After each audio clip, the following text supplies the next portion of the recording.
morning, I'm Guy McPherson with a new science update.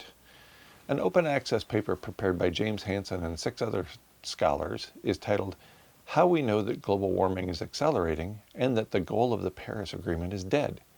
The paper is dated November 10th, 2023. The abstract concludes with this sentence, quote, global warming in the pipeline and emissions in the pipeline assure that the goal of the Paris Agreement to keep global warming well below 2 degrees C is already dead if policy is constrained only to emission reductions plus uncertain and unproven CO2 removal methods, end quote. That's a stunning admission for 2 reasons. First, I am shocked any time a paid climate scientist admits we cannot keep global warming below 2C above the 1750 baseline for any reason.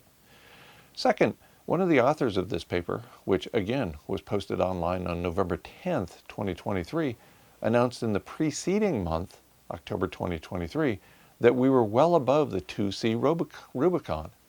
If you've been following this channel, you know that Professor Leon Simons concluded we had eclipsed the 2C Rubicon in October 2023, the month before the latest paper by Hansen and colleagues was released. If you've been following this channel for a few years, then you know that Professor Andrew Y. Glickson concluded we had passed the 2C mark a few years ago.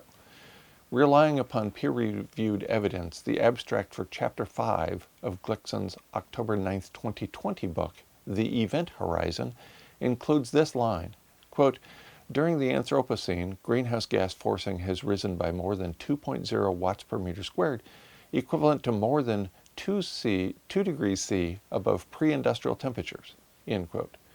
This abstract is freely available online. The first paragraph of the paper by Hansen and colleagues reads thusly, quote, delayed response of climate makes human-made climate change a grave threat, especially for young people. Governments will not make required changes to energy policies based on theoretical threats. There must be sufficient empirical evidence of harm to force action. Thus, delayed response makes it difficult to avoid near-term growing climate impacts, but it does not prevent the achievement of policies that will lead to a hospitable climate with a bright future for young people. Time is running short, however, and effective actions at this point require a good understanding of ongoing climate change and the responsible mechanisms, end quote. This is a bizarre introductory paragraph for several reasons. I'll mention them on a sentence-by-sentence basis. First up, from the first sentence of the paragraph, quote, delayed response of climate makes human-made climate change a grave threat, especially for young people, end quote. This sentence presumes that the climate of the near future will pose no threat to life on Earth. This is the same James Hansen who said in April 2006, quote, I think we have less than a decade to avoid passing what I call point of no return, end quote. More than 3 years after passing the 10-year mark, he called my idea of near-term human extinction, quote, crazy. The next line in the paragraph reads thusly, quote, governments will not make required changes to energy policies based on theoretical threats. There must be sufficient empirical evidence of harm to force action, end quote. It's difficult to disagree with this statement. The federal government of the United States has a long history of avoiding action until the proverbial wolf is at the door. Political and scientific conservatism have combined to delay action. The precautionary principle is clearly out of fashion. More likely, the precautionary principle was never in fashion.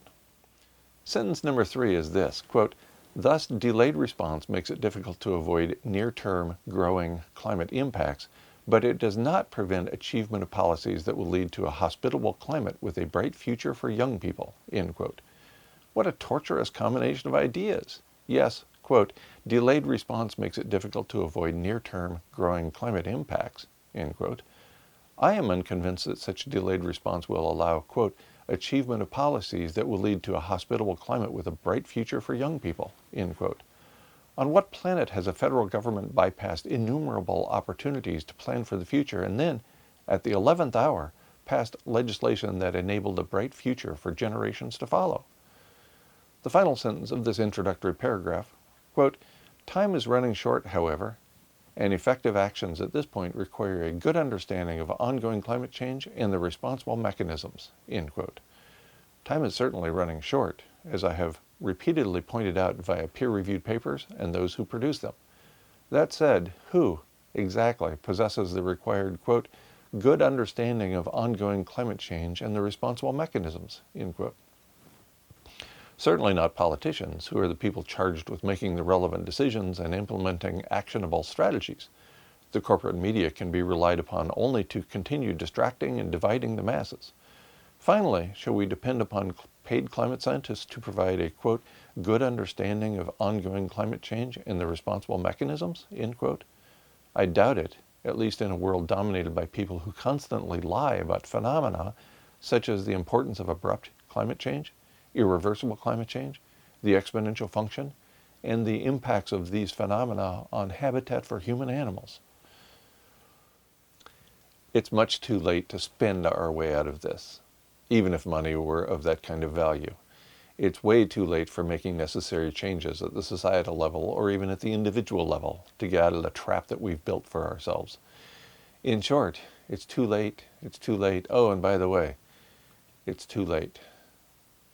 We have time to do a few things. These involve our individual lives and how we treat other people. That's it. Because we've waited so long, societal actions are irrelevant at this point. Personal actions, individual actions, remain and always have been and always will be relevant to our individual lives.